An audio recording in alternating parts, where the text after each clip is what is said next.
राधे राधे दोस्तों, आज हम शिव पुराण का पाठ शुरू करते हैं। शुरू करने से पहले मेरी आप सबसे विनती है कि मेरे चैनल को सब्सक्राइब, लाइक और शेयर करना ना भूलें, ताकि हम आपके लिए अच्छी अच्छी कथाएं और पुराणे ला सकें।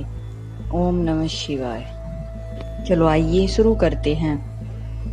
राधे राधे दोस्तों, आपका फिर से स्वागत है मेरे YouTube चैनल राधे श्याम में। आज हम आपको आगे की कथा सुनाते हैं, जिसमें भगवान शंकर का इंद्र रूप धारण करके उपमन्यु के भक्ति भाव की परीक्षा लेना। कुछ मुनियों ने अपने राक्षस स्वभाव से सताना और उनके तप में विघ्न डालना आरंभ किया। उनके द्वारा सताए जाने पर भी उपमन्यु किसी प्रकार तप में लगे रहे और सदा नाम नमः शिवाय का अंतरा आर्तनाद की भांति जोर जोर से उच्चारण करते रहे। उस शब्द को सुनते ही उनकी तपस्या में विघ्न डालने वाले वे मुनि उस बालक को सताना छोड़कर उनकी सेवा करने लगे। ब्राह्मण बालक महात्मा उपमन्यु की उस तपस्या से संपूर्ण चराचर जगत प्रदीप्त एवं संतृप्त हो उठा। तदंतर भगवान विष्णु के अनुरोध करने पर श्री शिव जी ने पहले इंद्र का रूप धारण करके उपमन्यु के पास जाने का विचार किया। फिर श्वेत ऐरावत पर आरूढ़ हो स्वयं देवराज इंद्र का शरीर धारण करके भगवान सदाशिव से देवता, असुर, सिद्ध तथा बड़े बड़े नागों के साथ उपमन्यु मुनि के तपोवन की ओर चले। उस समय वह ऐरावत दाई सूंड में चवड़ लेकर सची सहित दिव्य स्वरूप वाले ऐरावत हाथी को हवा कर रहा था और बाई सूंड में ऐरावत छत्र लेकर उन पर लगाए चल रहा था। इंद्र का रूप धारण किए उमा सहित भगवान सदाशिव उस श्वेत छत्र से उसी तरह सुशोभित हो रहे थे जैसे उदित हुए पूर्ण चंद्रमंडल से मंद्राचल शोभ्यमान होता है। इस तरह इंद्र के स्वरूप का आश्रय ले परमेश्वर शिव उपमन्यु के उस आश्रम पर अपने उस भक्त पर अनुग्रह करने के लिए जा पहुंचे। इंद्र रूप धारी परमेश्वर शिव को आया देख मुनियों में श्रेष्ठ उपमन्यु मुनि ने मस्तक झुकाकर प्रणाम किया और इस प्रकार कहा, देवेश्वर जगन्नाथ भगवान देव शिरोमणि, आप स्वयं यहाँ पधारे, इससे मेरा यह आश्रम पवित्र हो गया। इंद्र रूपधारी शिव बोले, उत्तम व्रत का पालन करने वाले धैम्य के बड़े भैया महामुनि उपमन्यु, में तुम्हारी इस तपस्या से बहुत संतुष्ट हूँ। तुम वर मांगो, मैं तुम्हें संपूर्ण अभिष्ट वस्तुएं प्रदान करूंगा। वायु देवता कहते हैं, उन इंद्रदेव के ऐसा कहने पर उस समय मुनि पर्व उपमन्यु ने हाथ जोड़कर कहा, भगवान शिव की भक्ति मांगता हूँ। यह सुनकर इंद्र ने कहा, क्या तुम मुझे नहीं जानते? मैं समस्त देवताओं का पालक और तीनों लोकों का अधिपति इंद्र हूँ। सब देवता तुम मुझे मस्तक नमस्कार करते हैं। ब्रह्म ऋषि, मेरे भक्त हो जाओ, सदा मेरी ही पूजा करो, तुम्हारा कल्याण हो, मैं तुम्हें सब कुछ दूंगा।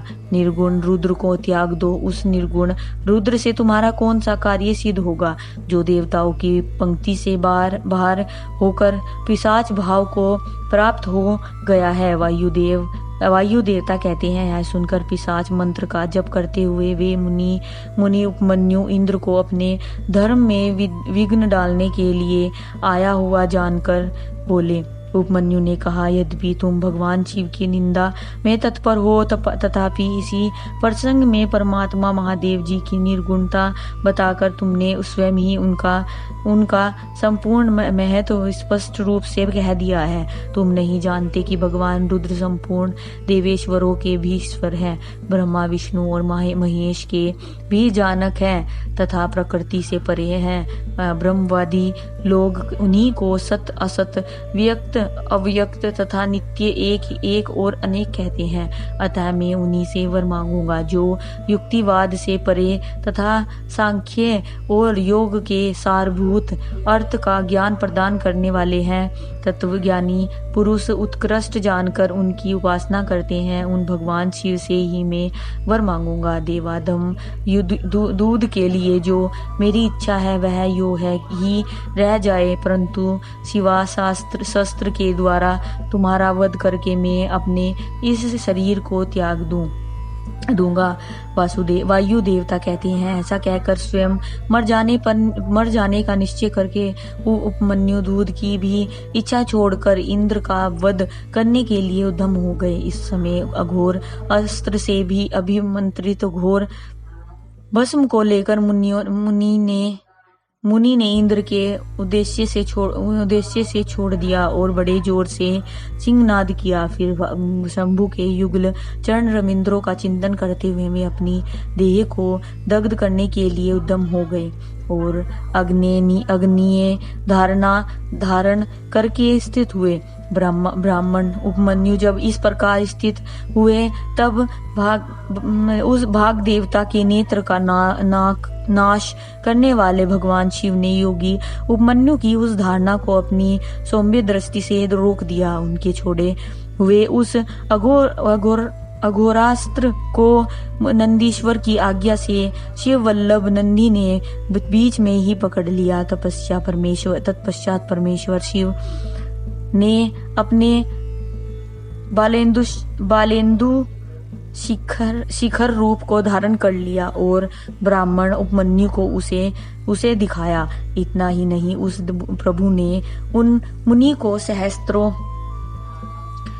क्षीर सागर, सुधा सागर, दधी आदि के सागर, घृत के समुद्र, फल संबंधी रस के समुद्र तथा भक्ष्य भोजन पदार्थों के समुद्र का दर्शन कराया और पुओं का पहाड़ खड़ा करके दिखा दिया। इस तरह देवी पार्वती के साथ महादेव जी वहां वृक्षभ पर आरूढ़ दिखाई दिए।